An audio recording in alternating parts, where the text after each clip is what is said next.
Hello, Bashar. And to you, good day. I have a question about addiction. Yes. I've heard that addiction can be stemmed from kind of entities No.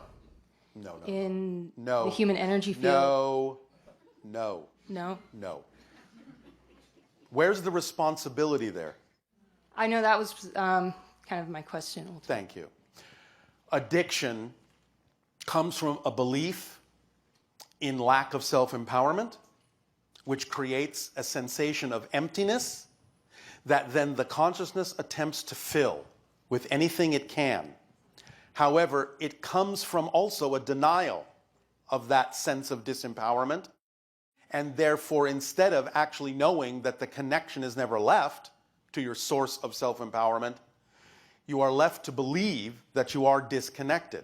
And since you cannot, through the denial, find a way to feel the connection, you attempt to fill that emptiness with things that then dull your awareness of the disconnection. Mm-hmm. You understand? That makes sense. I mean, I have a couple psychic sensitive friends who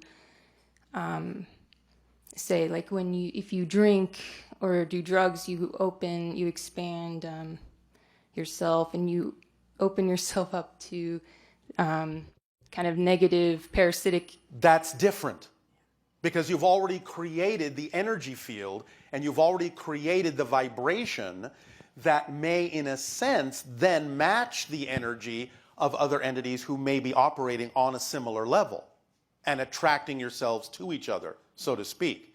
But it's not, in a sense, parasitic in the way that you mean it.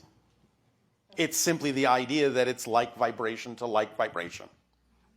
Okay. You understand?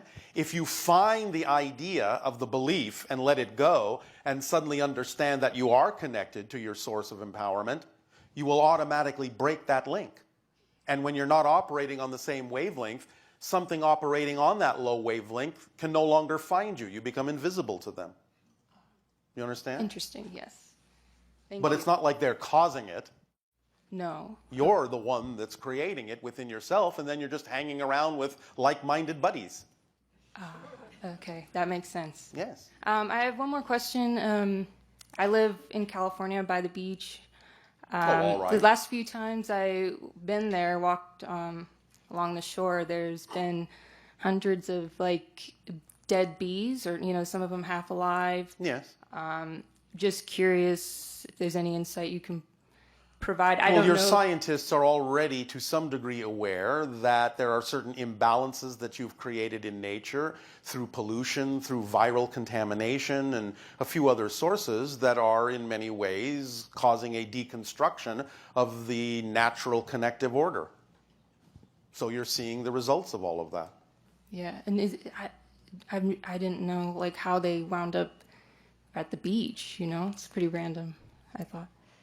Well, there are certain kinds of air patterns and electromagnetic patterns on your planet that once that they have been affected in a certain way, they can no longer navigate correctly along those electromagnetic lines and may wind up in a variety of different places they didn't intend to go because they're following different kinds of magnetic pattern lines on your planet. Yes? Yes. That they think are the correct ones that aren't because their senses have been thrown off. Mm-hmm. Mm-hmm. Yes, thank you. And I have one yes or no question. Yes. My dad, he thinks the Earth is flat. Is the Earth flat? Yes or no? He thinks the Earth is flat. Yeah, that whole, I don't know, the theories of the Well, flat Earth. no disrespect intended, but you could ask him that if he looks in the mirror, does his head appear flat? Or is it round? Round. All right. Now, the idea of a flat Earth and that which seems to be gaining so much more popularity on your planet is a distortion of perspective and perception, knowing that there are different dimensions. 0 dimension, 1 dimension, 2 dimension, 3 dimension, 4, 5, 6, 7, and so on. the fact that you may be expanding consciousness may be allowing you to perceive that there are realities in which you do experience two-dimensionality. And therefore they may assume when they see that kind of perception overlaid on your reality, and they think about the idea of the earth, they may see it or perceive that it could be perceived or experienced as flat. But that's not the dimension you're in. That's not the way you're experiencing it. In your dimension, the earth is a globe, is a ball, is a sphere.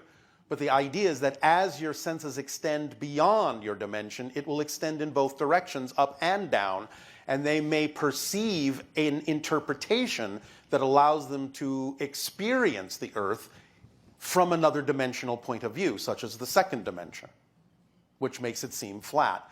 That's what's happening, and they're not understanding that it's simply a matter of overlapping perceptions of different dimensional realities. It's not what's happening in your dimension physically.